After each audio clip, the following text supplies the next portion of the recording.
Coach Troy at Tate Fitness, and I'm here with my brother-in-law, Jeremiah, who's also my client, and we're going to run some questions and answers here for you guys. And the topic's going to be about bodybuilding, nutrition, training, how to build muscle, how long it takes to put on a certain amount of lean muscle mass through hypertrophy, what's the best aptitude on putting on muscle, PEDs, etc. So here we go. So welcome to my channel, Jeremiah. Thank you for having me. I appreciate it. It's all good, brother. All right. There you go, brother. Yeah, I had a couple questions. I mean, I've been with you for, about a year now? And I've been, we've been going at it pretty hard.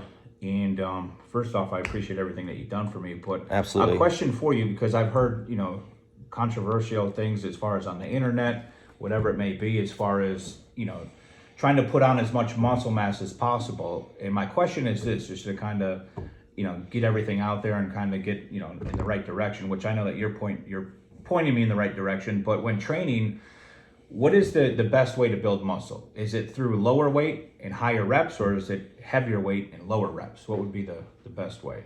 Well, like I talked about in my old video, and I actually mentioned this actually a lot as far as content goes. For me, the best way, I think, is high intensity progressive overload. Right. So when you're going with high intensity, you're actually training with less volume, and you're warming up with a couple sets, and your third and fourth set, you're kind of going all out. Which right. You know that because you're based on that principle, because that's the way I train you. Yeah. And you've transformed your body like crazy within that gear. Rolling off of that, though, because I do have you as obviously a trainer, so you are spotting me. If I was working out solo, would that still be the same case, or would it be lower reps, higher volume? I mean, you'd still push for progressive overload in the sense of if you're doing a certain weight with a certain amount of reps, you'd probably try to push for a couple extra reps each week. That's still progression. Or you try to do the same amount of reps with like 10 extra pounds or 15 extra pounds added to that compound exercise. So that would still be progressive overload, high intensity. If you have an injury, you would have to work around your injury. Therefore, you might not be able to do the compound exercises. So in that case, you'd have to build more volume to make up the capacity of what's lacking. Right. Due to not being able to do the high intensity training. That makes sense. So I think injuries could negate the fact of being able to go as heavy, because you don't want to get more injured, but you want to still keep your training up. Right, absolutely. And it depends on how injured you are, and it depends on your age and what you're trying to protect, I guess, in the gym. You know what I mean? So kind of going off of age, that was another question that I have. Just so they know out there, I'm 47 years old. And what I'm looking to do is I'm looking to build the most amount of lean muscle mass as I can at this age.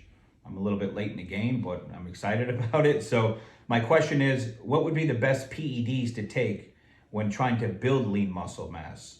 Or in general, somebody my age trying to build lean muscle mass, what would be the best PEDs for myself or them to go ahead and take?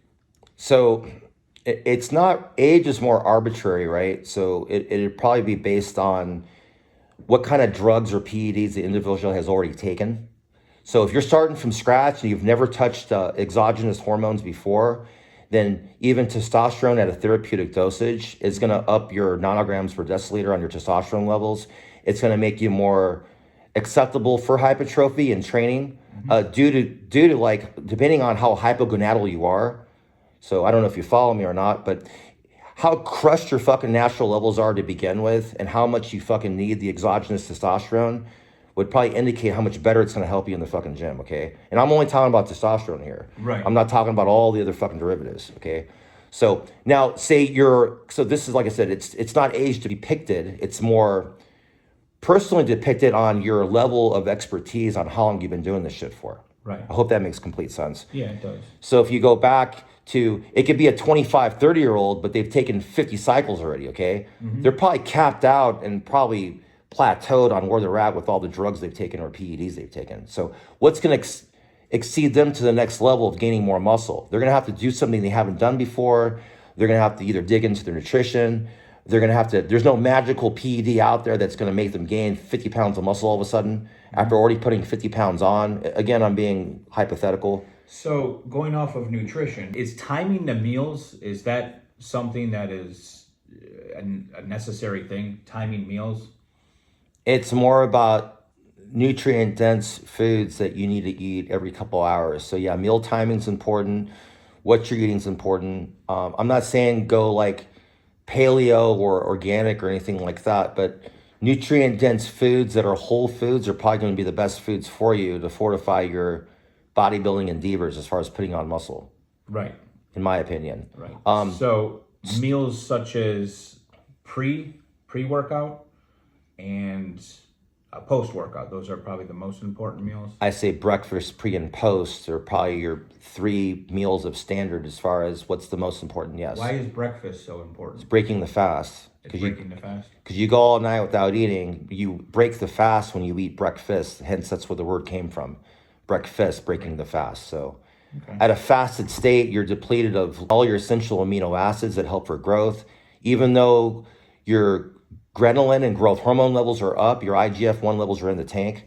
So a little bit of fasting or intermittent fasting, and I'm going off another topic here, but there's some health benefits to it for gut and for digestion and all that kind of stuff. But meal one and what you eat for meal one kind of sets you up for the day for loading carbohydrates, important protein, important fats, micro, macronutrients, so you can kind of load your body for that workout for later in the day. Right. And if my weight's at, what am I at right now? 213. How much protein should I be taking in? At least on a daily basis? at least 1.25 to 1.5 grams per pound of body weight, Okay. if that makes sense.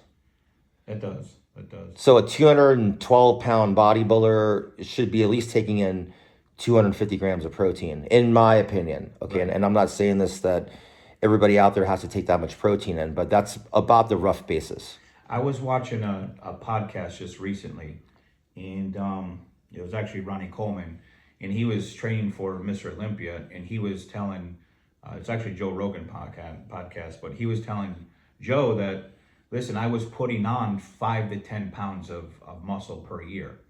Ronnie Coleman was saying this. Ronnie Coleman was saying that. He was saying that's what he was putting on per year. Okay.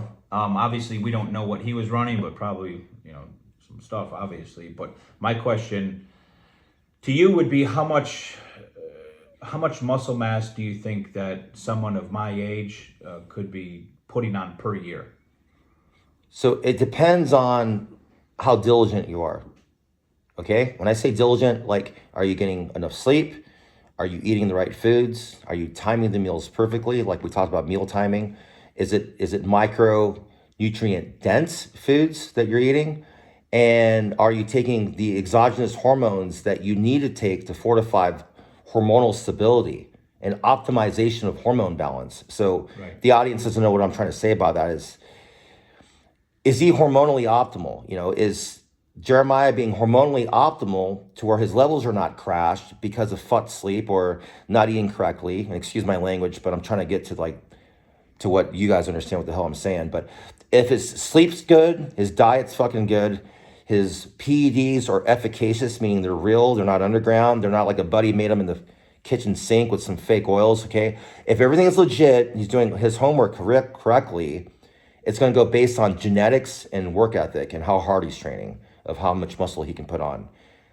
So he could put on 5-10 pounds of muscle every year. And I'm not saying that everybody's going to put on 10 pounds of muscle every single year, but the aptitude of that happening is totally available. So being 47 or being 50 or Age is being not, 55, I mean, it's not. you're only 1 year into this. So, Right. you're a newbie, you have good organ health, you have, everything functional. So you could put on quite a bit of muscle in that 1 year.